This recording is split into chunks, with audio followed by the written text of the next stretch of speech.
Keyonte George conversation, one of the favorites. We've been mentioning him in the pre-draft process. Doug had a conversation with Rafael Barlowe about the Baylor product, and Howard Beck is back this time to talk about possible ownership change in the NBA that might affect the Charlotte organization. Nick Richards will be the conversation at the end, all today on Locked On Hornets. We're Locked On Hornets, part of the Locked On Podcast Network, your team every day. In a minute, cuz we live.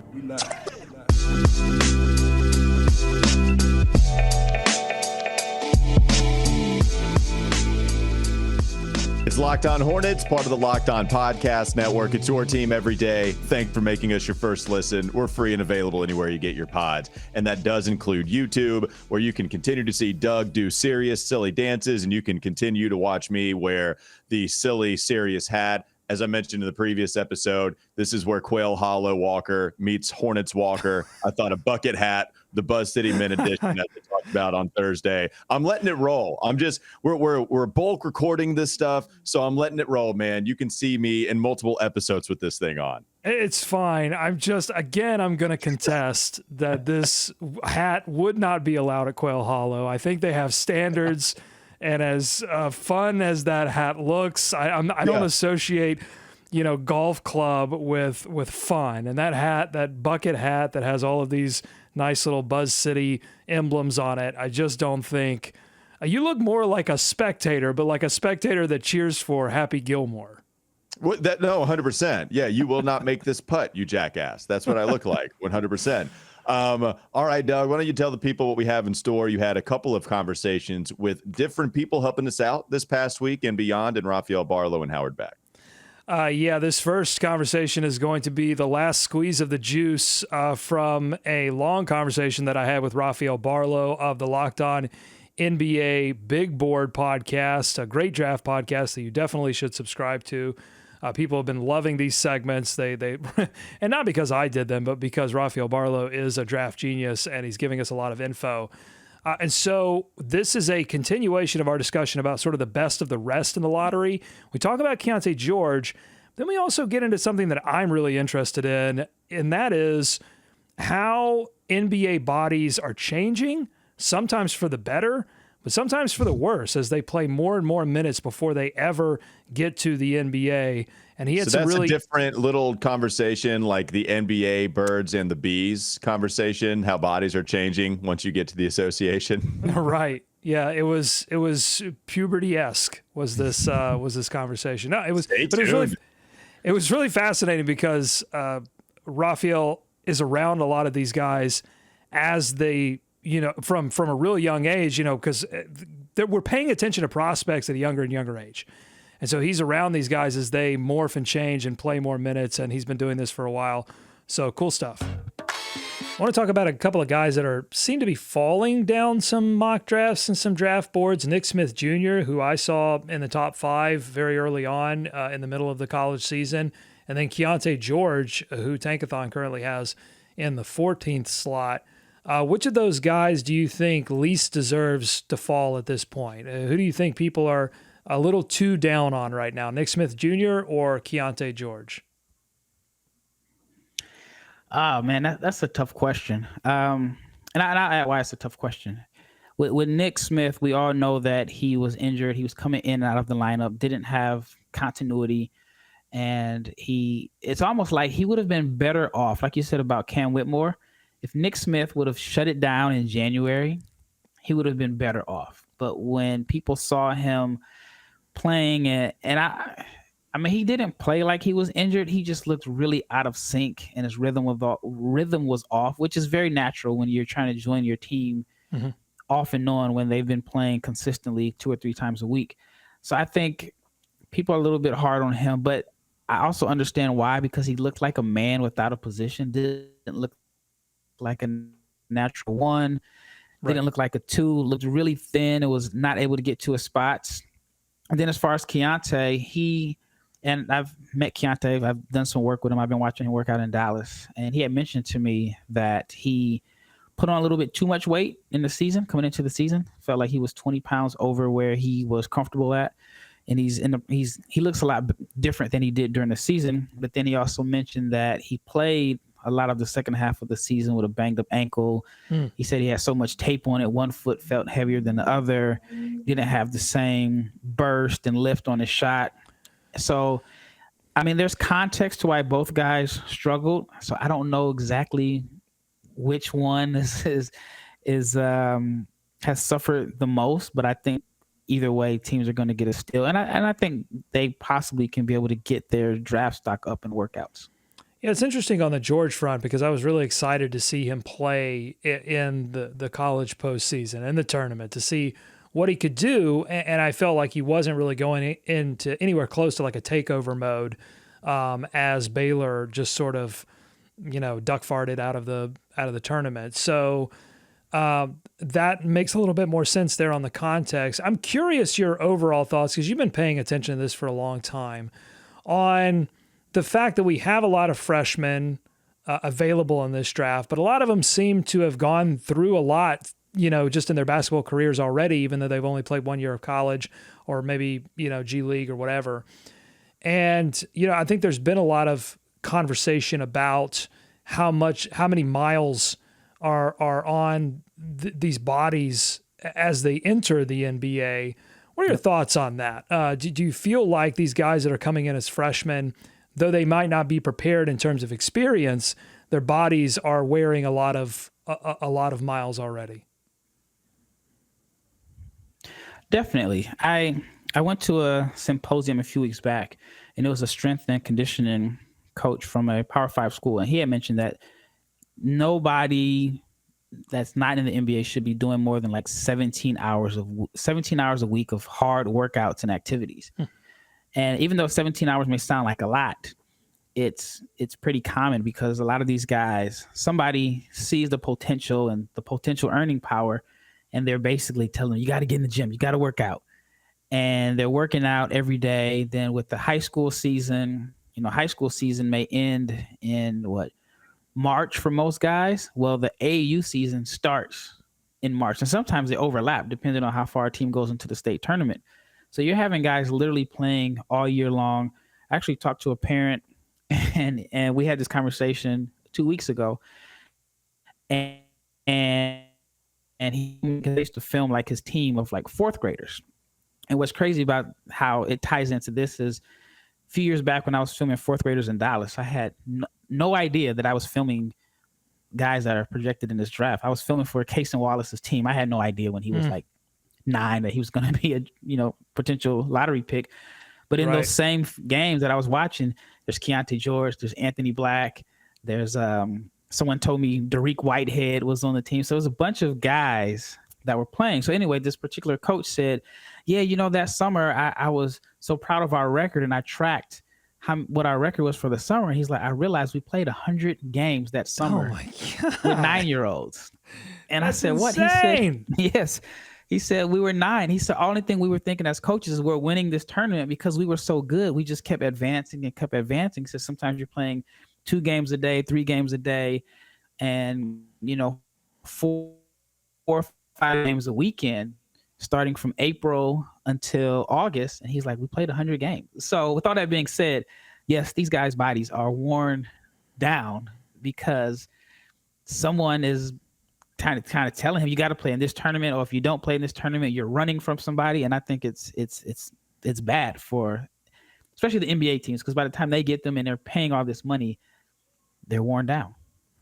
Yeah, well, especially because, the rookie scale contracts are favorable to teams, but then they get 3 or 4 years down the road and you get even more miles, and then you've got to make the decision on giving the big contract, and that's where it can get a little dicey. It's going to be interesting to see how this develops over the next few years as these guys get younger and younger that are coming in the draft, and we'll kind of see how it all factors in.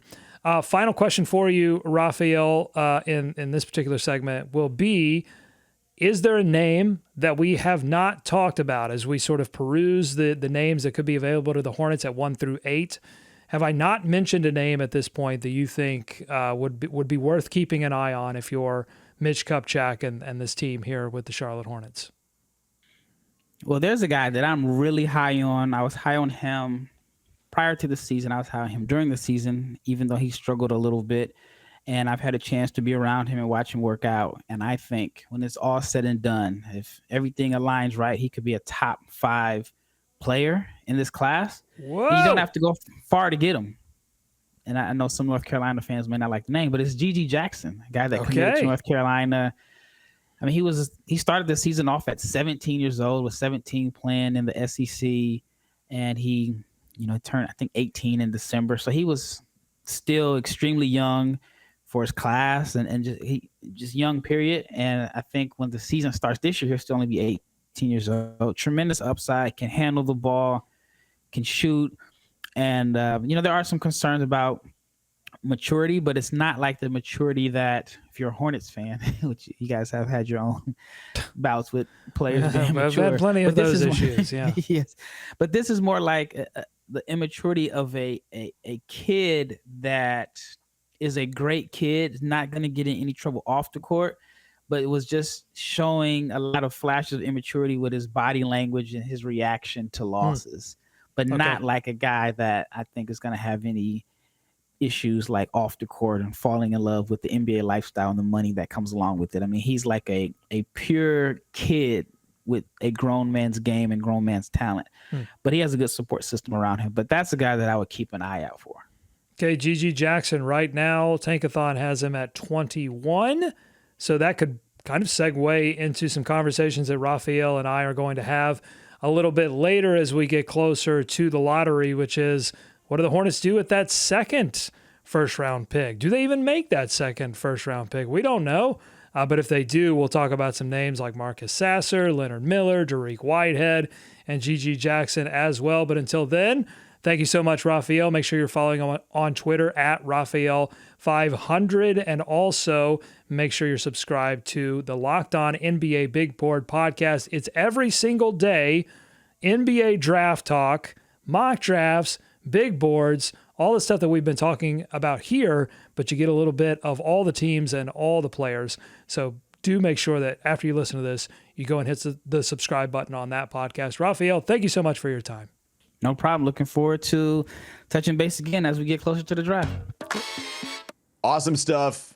Finally, the end of a great long series with Rafael Barlowe. Again, make sure you check him out. Locked On NBA Big Board if you want all of your draft knowledge up to date with the players that the Hornets could be taking. Maybe it's first overall in Victor Wembanyama. We have that episode for you. Scoot Henderson, ending with Keyonte George a little bit there. So really, if you're interested in any of the prospects Charlotte could take within the first 6 picks or so, we have those episodes for you. Just go back, look in the archives, wherever you get your podcast, and you can go back and watch those episodes as well on YouTube. This episode is brought to you by eBay Motors. For a championship team, it's all about making sure every player is a perfect fit. It's the same when it comes to your vehicle. Every part needs to fit just right. So the next time you need parts and accessories, head to eBay Motors. And with eBay Guaranteed Fit, you can be sure every part you need fits right the first time around. Just add your ride to the My Garage tab and look for the green check to know the part will fit, or you get your money back. Because just like in sports, confidence is the name of the game when you shop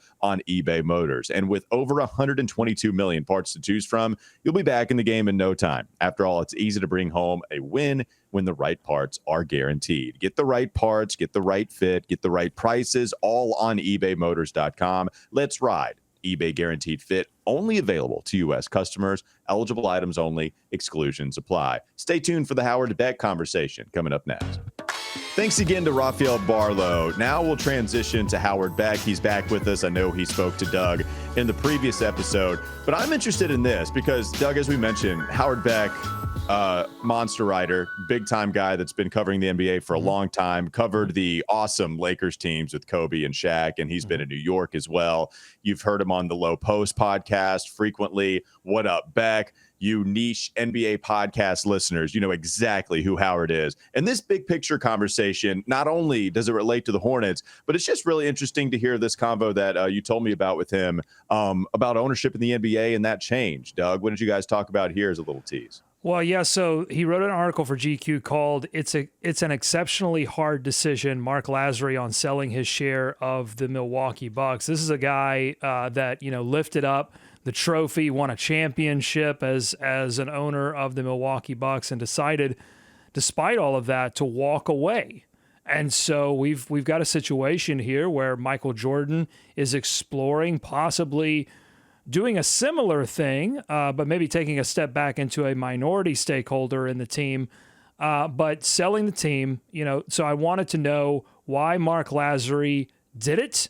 What kind of person decides to own a team? Why does a person decide that maybe owning a team isn't as fun anymore? And I think we got some pretty good insight from Howard and his conversation with Marc Lasry. So I hope you enjoyed it. I did. I'm excited about this one. Yeah, let's take a listen right now. Here's Doug with Howard Beck. I want to talk about this excellent GQ article that you wrote. It's titled, "It's an Exceptionally Hard Decision, Marc Lasry on Selling His Share of the Milwaukee Bucks." So this article was relevant to me, and I think should be relevant to a lot of Hornets fans, because there are more than rumors. There are confirmed reports that the Michael Jordan is exploring options to sell a majority stake that he owns in the Charlotte Hornets. So my first question is, why was it a hard decision for Marc Lasry to sell? Because it seems like it might be a hard decision for Michael Jordan to sell as well. Why was it a hard decision for Marc?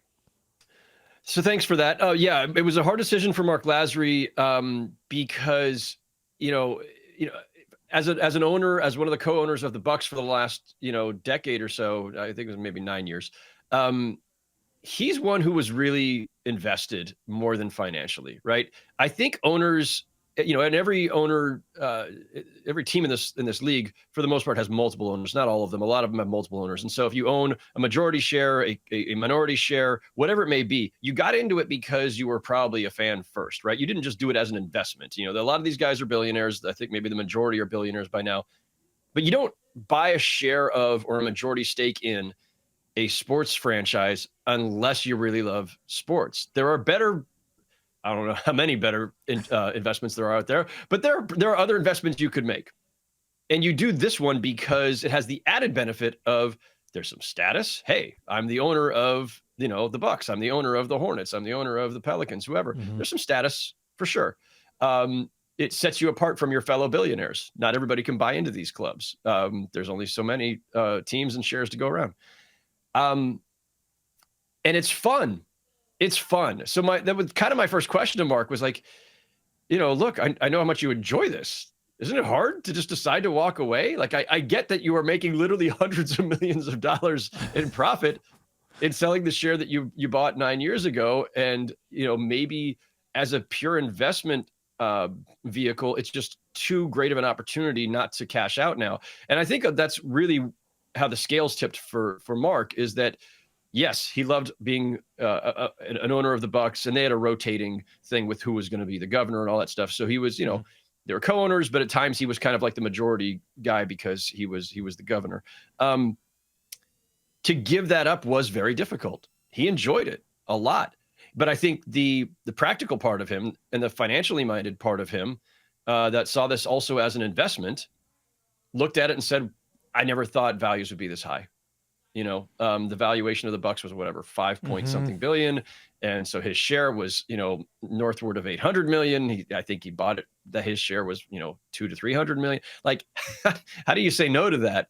And so I think it cuts both ways here. They won a championship a couple of years ago. So on the one hand, you got to achieve and experience the highest highs as an owner of a franchise. The flip side of it is, so it's hard to walk away from that because it's so fun. On the flip side is you've already done it, right? You've got to experience that.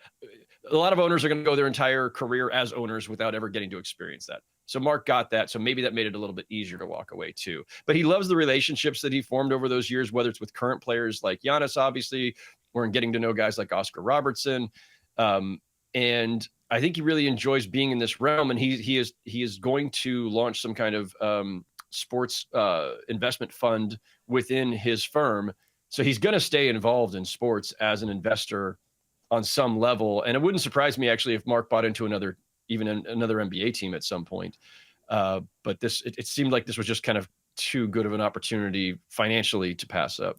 That's interesting. It feels like when one team sells, it sets the valuation, it sets the mark. And it's really a litmus test for a lot of the owners. It's like, how much do you really love being an owner? Because you might love it a little bit, but not enough to pass up this huge payday.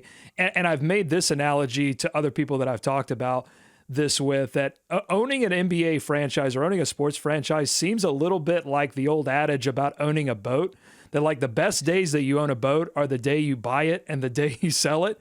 But especially, I think, and maybe you might disagree with this, or you might, in your conversation with Marc, have some additional context to add to this, but it feels like, especially for small to mid-market size teams, it can be very difficult to look at the financials year to year and be satisfied with your investment, even though all evidence points to the fact that the day you sell the franchise, you're going to make buku bucks. Yeah. But year to year, it can be a tougher proposition. Yeah, and we talked about that a little bit too, because this is something I've really been fascinated by in my years of covering the league, that the big market versus small market thing is real. It doesn't always, apply across the board to every team in terms of what they're grappling with, but there is a dynamic there, right? On a couple different levels. One is that players generally prefer the bigger markets, or as I sometimes call them, just the glamour markets, right? Like Miami's a kind of a mid-sized market, but it's a glamour market, right? Players prefer being in Miami than Minneapolis. That's no shot at Minneapolis. It's just the reality. Right. And they get it. The teams will understand this. Their fans understand this. So there's that aspect. The other aspect is New York, LA, a couple other places make such an incredible amount off of their local TV rights deals that they can just simply outspend the smaller markets. So, we've seen the Warriors and the Clippers in particular go, way into the luxury tax. And now the new CBA is going to try to ratchet down or make it harder for those teams to just, keep running laps around everybody else in terms of their spending. And so there's that gap as well. So if you're a small market owner, if you're Michael Jordan, if you're Marc Lasry, you're looking up every day and going, how do I keep up with the Warriors spending and the Clippers spending? And, do I need to? Is there a way to do this smartly and not have to? Now, the Bucks won a championship. They did have to go into the tax at some point along the way here. And they've probably, by pure, business terms, they've been deficit spending, right? They're spending more than they're bringing in. And so that's why I put the question to Marc at one point in our interview is owning a team just purely an investment? Is it a vanity play, as I put it at one point, which I think he kind of recoiled at a little bit. That was probably not the most diplomatic phrasing by me. But it is like the part of it where it's the status symbol, and he acknowledged that. Or is it a business? Because in a normal business, you make X amount, and that hopefully that X is larger than the Y of your spending. You're supposed to turn a profit in most businesses. We kind of have stopped expecting that of NBA owners, or probably Major League Baseball and NFL owners too. I don't cover those sports, because we're saying your franchise is going to increase in value by such a dramatic amount that whatever day that comes that you decide to sell, you're going to make this massive profit in the hundreds of millions. Why should we, the fans or media or anybody else, care that you have to deficit spend on a year-to-year basis to stay competitive? Easy for us to say we're not the ones writing the checks for tens or hundreds of millions of dollars in luxury tax bills, right? But that's the view, and that's certainly the view of the players' union, by the way, which is, this is just part of it. If you want to own an NBA team, and you want to be competitive, if that's what it requires, then that's what you got to do. And if you don't want to do that, then sell to somebody else who will. I'm not sure where I stand on all of that. I just think it's an interesting debate. But yeah, I think owners getting into this now, wealthy people buying shares of teams, have to kind of expect that if you want to compete at a high level, there's probably going to be years where you're not truly, quote unquote, turning a profit on an annual basis, but that you're eventually going to sell your share for a lot. But it does make it harder to compete, right? It does. Some teams don't feel that they are as capable of spending to that level as others. Which forces them to be a little more creative. It may force them to make harder decisions on players they're letting walk at times. Certainly, the money was a part of the rationale for why the Bucks decided to let Malcolm Brogdon walk a couple years back. So, it's a real issue. The NBA has been trying to grapple with it through multiple CBA cycles, and not sure if they've gotten there. Another thing that's interesting to me, and something that you touch on a little bit in the article, is this idea of player empowerment, this era that I don't know if we're currently living in it or where we are in the cycle of these things. I mean, the CBA negotiations seem to be at least returning a little bit of some advantages back to small and mid-market owners at the cost of some of the glamour markets, as you call them. But we're still in an era where players are deciding that they're going to go play where they want to go play and signing shorter-term contracts. Do you think that makes it, from the view of Marc or anyone else, do you think that makes it less fun or I don't know if fun's the right word, but just less desirable to own one of these franchises, knowing that that's going to make it a little bit more difficult to put together a winning team? It's an interesting question. I don't know. I mean, I think sometimes we don't really know the full effect of these CBA wrinkles as they, rework it every, 7 to 10 years. We don't really know the full consequences until it's in place for a while. I do think that it's just generally challenging for owners in smaller markets to build in the same way that the larger markets can, with more resources, more money basically available to them. I think that the good news is, you alluded to the player empowerment era, and the player empowerment era, what we mostly mean, there's a bunch of different facets to that, but I think we mostly mean this is the era that started when LeBron left Cleveland for Miami in 2010 and kind of kicked off this era of it's actually like superstar mobility, right? Like player empowerment is not really all 450. That's mostly about the stars. And it's mostly about, having a little bit more self-determination about the course of your career. And that means they're moving around more often. And sometimes it's not even through free agency anymore. It's now through forced trades. And initially it was with forcing a trade with a year left. Then it was forcing a trade with 2 years left. Now with guys are forcing trades with 4 years left. And they have the leverage to do so. So that's the empowerment we're alluding to. And I think it makes things more, there's more anxiety built in if you own a team or are the GM of a team that happens to be fortunate enough to have one of the great players in the game. And especially if you're in a smaller market. Now they can sour on a large market too, right? I just watched Kyrie Irving and Kevin Durant force their way out of Brooklyn, where I live, a few months back. So you can sour on any market, right? But I do think there is a higher degree of difficulty for owners and GMs of small market teams to keep their guy happy, or the onus is that much greater, because the temptation to leave to go to a warmer market or a bigger market is always there. The Bucks were, had the advantage of having, identified Giannis as a talent, developed him as a talent, had him blossom into an MVP, 2-time MVP on their watch. And they didn't secure his signature on an extension a couple of years ago until they made that trade for Drew Holiday, because that was the linchpin. That was the one where Giannis said, okay, we're serious here. We just sent out all these picks and invested in a guy who's a little bit older in his career and everything, because he's somebody I know we can win with. And so that's the thing. Like it's a good pressure, right? There should be pressure on teams to do the best they can by their superstars and put them in the best possible position to win.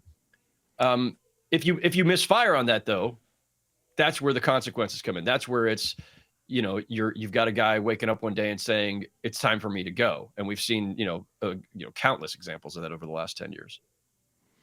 Well, it's been 2 decades since the Hornets have won a playoff series, but I hope it's not another 2 decades before you and I chat again, because this was a fascinating conversation. Howard Beck, the article is "It's an Exceptionally Hard Decision, Marc Lasry on Selling His Share of the Milwaukee Bucks." Go read it at GQ, because I think it's going to be extremely relevant. Who knows? I mean, you just said Marc might buy into another team. It might be the Hornets. Who knows? So go get to know a little bit about Marc Lasry through that article. Thank you so much, Howard. Really appreciate all the insight you shared with the audience today. I appreciate it, Doug. Thanks for having me. Awesome stuff with Howard Beck. We appreciate him. Back with Doug. Do we have any more Howard Beck segments? With Doug. It was Beck with Doug, Instead of back with Doug, Beck with Doug. Oh, okay, It's Friday, I did not baby. get it. I didn't know. I was like, wait. Beck, Well, I think it's because that hat you're wearing. Said? I think that hat you're wearing is restricting the blood flow to your brain. Let me try to Okay, perfect. Okay, done. All right, now we are ready to go. Oh, baby. Any more segments with Howard Beck? Can we come back with Howard at all? Did you hold him hostage that was like it. you did That was Rafael it. Barlowe? Beck, he came in and he dropped all that knowledge on us, and then he's going to fly away and go report on the NBA playoffs. All right, perfect. Well, with that being said, let's drop some knowledge ourselves on Nick Richards. Doug, continuing the player recaps. An interesting one here today because game 1, Nick Richards goes for 19 points against San Antonio, grabs 10 rebounds. 8 of those 10 rebounds were of the offensive variety. 8 of the 10 boards on the offensive end, and just came out like a complete beast, helping the Charlotte Hornets to a 1-0 record. Second game, kind of a dud, 6 points, only 6 rebounds in 26 minutes. The third game of the season in 20 minutes goes for 20 and 11, where 5 of those are offensive rebounds. The rest of the season, he would not reach 19 or 20 points in any other game that took place. Wow. So it was those 2 out of the 3 that he performed, the 19 and 20 pointer. We were like, okay, we got our starting center, except it's not Mark Williams, it's Nick Richards. And he was, but he was doing all of that off the bench. You know? I mean, 100%. those big numbers that he put up were off the bench. And yet, I think he, as he got into the groove of the season, a lot of that initial spark faded a little bit, but he was consistent enough that the Hornets decided to give him a contract, 3 years, $15 million. That's probably going to look like nothing by the time that contract is over. But, second round pick, another second round success story for the Charlotte Hornets. Not bad. No, not bad at all. The 3-year contract going for $5 million each of those seasons. I think the reception to that, Doug, even if you're talking about some kind of national opinion, anybody that might be watching the Charlotte Hornets to just know a little bit about every team in the NBA, I think a positive reception, right? I think a lot of people thought, okay, this works. Nick Richards, solid backup money that he gets. He'll be there to be the guy off of the pine when Mark Williams needs a breath, and Mark Williams clearly is going to be the starter of the future. If you just want an overview of his numbers, Nick had a career high in basically everything, right? He had a career high in minutes played. He played close to 19 minutes per game. He appeared in 65, started 9 of them. Just to give you a showcase of what he did the previous year, only 7 minutes per game in 50 appearances. So 7 to 19, close to it. Averaged 8 points per contest, averaged 6 rebounds. He was a great offensive rebound, as we kind of indicated in those first couple games that he played that were very good. We saw the 3-pointer late in the season.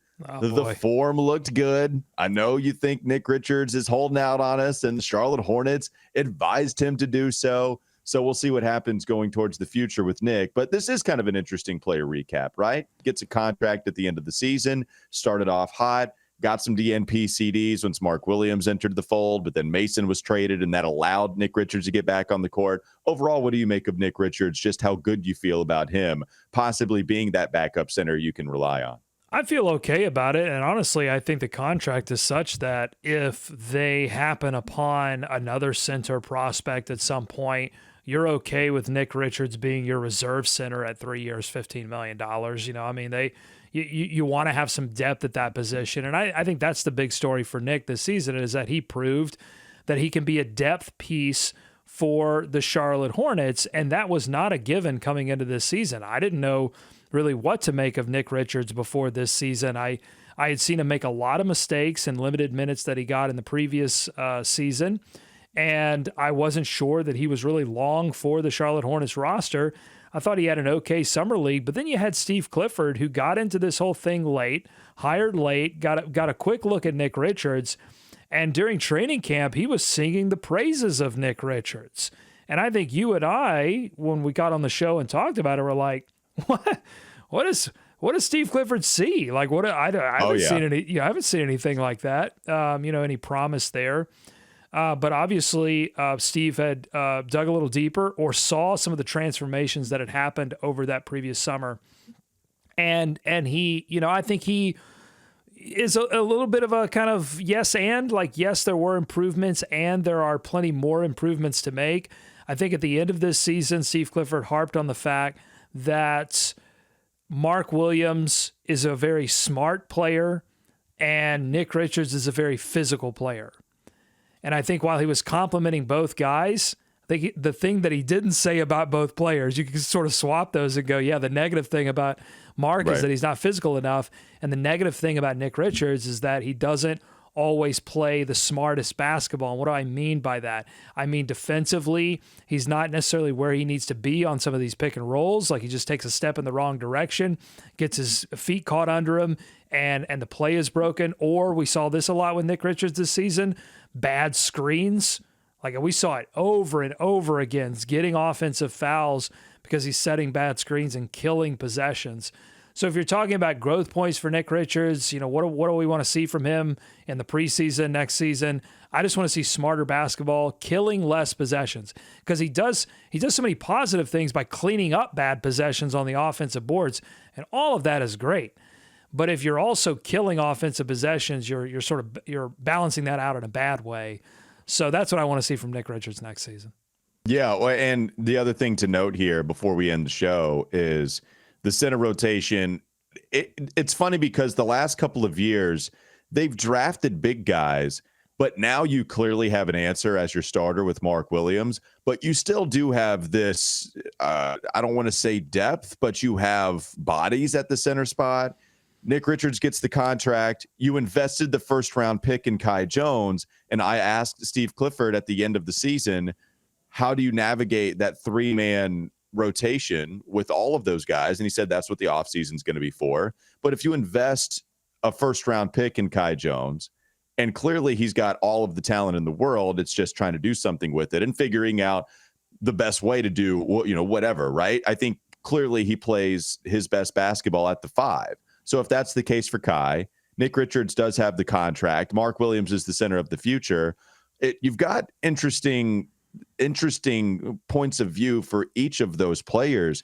I will say with the contract, you mentioned the figures there. It's a nice sweetener to match any salary, right? Like if you're talking about, if you just need $5 million to match something, Nick Richards is a fine throw-in, and you're not going to say no to a potential deal that might better you if Nick Richards is that guy. You know what I'm saying? It's not, we have to desperately hold on to the backup center in Nick Richards. And so that would be somebody that you might include in some kind of trade. If it sweetens the deal and matches the salaries, I wonder if that's another reason why you go ahead and hand out that contract as well. Well, especially if he really can't shoot threes. If the three that we saw was a little fluky, if he can't shoot threes, that means that none of your centers can shoot threes. Despite the fact that Kai Jones takes them, he cannot hit them, despite the fact that Steve Clifford believes that someday in the future, Mark Williams might be able to hit threes. I don't expect that to really happen consistently next season. I would be shocked. I would be as shocked if that happened for Mark Williams as I was at Nick Richards coming in those first 3 games and doing what he did, double-doubles. I think he had 9 double-doubles off the bench this season. Like, if he does that, then I'll be shocked. But none of your centers can shoot threes. So if you have a chance to upgrade the position in that way, then I think you have to take it, even if it means, moving off of a second-round success story like Nick Richards. The other thing that I would say is that Nick Richards, combined with Kai Jones and combined with Mark Williams, at least makes your center position interesting. And the Charlotte Hornets have not had a center position that was really that interesting for a long time. I mean, obviously they had an all-NBA level center in Al Jefferson, but in terms of like athleticism, in terms of bodies that make for fun watching of basketball, this is as exciting as it gets in a world of Bismack Biyombo's and Cody Zellers and Jake Voschels and on and on. Whoa. Primoz Brezic. Are you going? You're going to the sicko brigade? Yes, Jop, unless you want to. John Jop. The sicko. Exactly.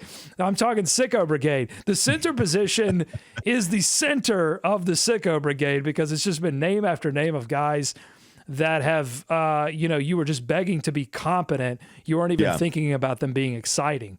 So that's what I'll say is that this is the most exciting the center position has been in a very long time. Yeah, Billy Hernan Gomez is not walking through that door, a part of the sicko brigade. So Nick Richards will have to step up and be competent off of the bench to back up one Mark Williams. That'll do it for today's show. Had a lot of different stuff for you. Keyonte George, Rafael Barlowe, Howard Beck, and then a little player recap regarding Nick Richards for this Friday heading into the weekend. We appreciate you joining us once again, making us your first listen anywhere you get your pods. Make your second listen game to game NBA. Every moment, every top performance, every result. Locked On Game to Game covers every game from across the league with local analysis that only Locked On can deliver. Follow Game to Game on Locked On NBA, available on the Odyssey app, YouTube, and wherever you get your podcasts. Have a great weekend. We'll be back with you on Monday. We'll be back with you on Monday. We'll be back.